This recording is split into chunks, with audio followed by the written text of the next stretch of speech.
चला संख्या लिहून घ्या. 1,24,043 या संख्येतील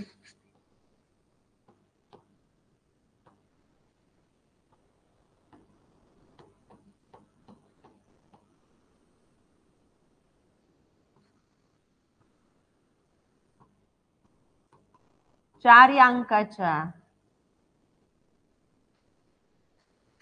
स्थानिक किमतीतील अंतर किती, असा प्रश्न आहे तुमच्या समोर. आता स्थानिक किंमत सगळ्यात ना काढता येतात, पण आता इथं प्रश्न काय म्हणतोय की 4 या अंकाच्या स्थानिक किमतीतील अंतर किती. संख्या जर पाहिली, संख्या व्यवस्थित पाहून घ्यायची आधी. 4 हा अंक तुम्हाला या संख्येत दोनदा दिसतोय, 2 स्थानावर दिसतोय, 2 वेगवेगळ्या स्थानावर दिसतोय. इतकं बारीक निरीक्षण करायचं याच्यामध्ये. का तर बघा, 4 हा इथं दशक स्थानी पण आहे आणि 4 हा अंक हा हजार किंवा सहस्त्र या स्थानी आहे. मग आधी आपण काय करायचं, या दोघांची स्थानिक किंमत काढून घेऊयात. चला, 4 ची स्थानिक किंमत काय येणार बाळांनो? Very good, 40. कारण की हा जो 4 आहे तो दशक स्थानी आहे किंवा 4च्या पुढे एकच अंक आहे, 4 लिहिला आणि 1 शून्य दिलं. ठीक आहे. त्यानंतर हजारव्या स्थानावर जो 4 आहे त्याची स्थानिक किंमत 4000 असणार आहे किंवा हा 4 लिहिला आपण. ठीक आहे. या 4च्या पुढे 3 अंक आहेत, 3 डिजिट आहेत, म्हणून या 4च्या पुढे 3 शून्य येणार. 1, 2 आणि 3. क्लिअर. आता या स्थानिक किंमत तुम्हाला सगळ्यांना काढता नक्कीच आलेल्या असणार आहेत. आता फक्त अंतर काढायचे. मग अंतर काढण्यासाठी अंतर हा शब्द आला, फरक हा शब्द आला, तर तुम्हाला त्या ठिकाणी वजाबाकी करावी लागते. ठीक आहे, लक्षात ठेवा. टेप घ्यायची काही गरज नाही हातात किंवा पट्टी घ्यायची काही आवश्यकता नाही. तुम्हाला काय करायचं आहे, वजाबाकीची क्रिया करायची आहे. ओके, मग सगळ्यांना वजाबाकी करता येत असणार किंवा आता मी सांगणारच आहे. ठीक आहे.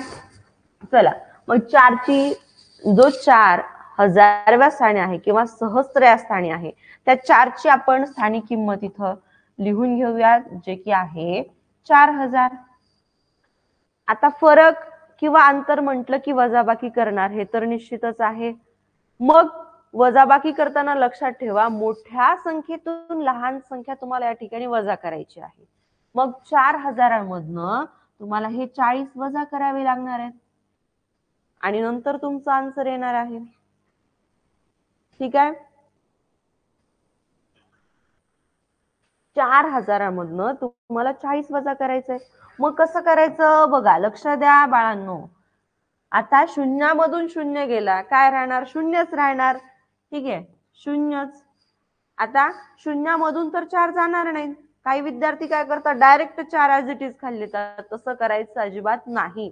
शून्यातून सुद्धा तुम्हाला 4 घालवता येतो. तो कसा बघा, आता शेजारच्याकडे बघा, उसना मागायचा, त्याच्याकडेच काही नाही तर तो काय देणार?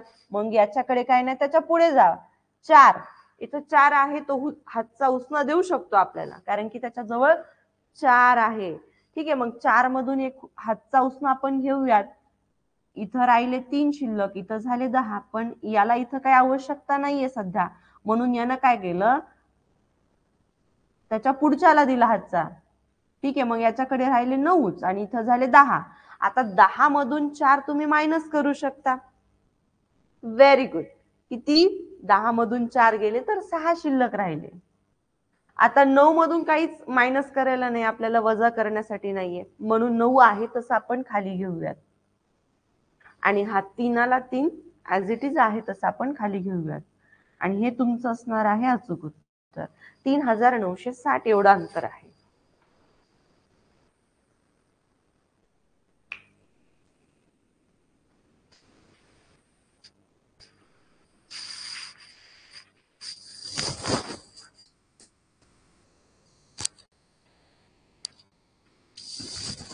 बघा, हा जो प्रश्न आहे तुम्हाला मंथन या परीक्षेसाठी किंवा नवोदयच्या परीक्षेसाठी, नवोदयची जे विद्यार्थी तयारी करतायत किंवा तयारी झालेली आहे अशा विद्यार्थ्यांना माहिती आहे की अशा पद्धतीचा प्रश्न त्या ठिकाणी विचारला जातो आणि त्याच्यामुळे तुम्हाला ह्या सगळ्या गोष्टी माहिती असणं गरजेचं आहे.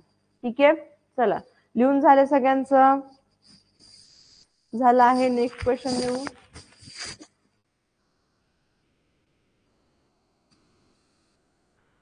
चला लिहून झाले का बाळांनो?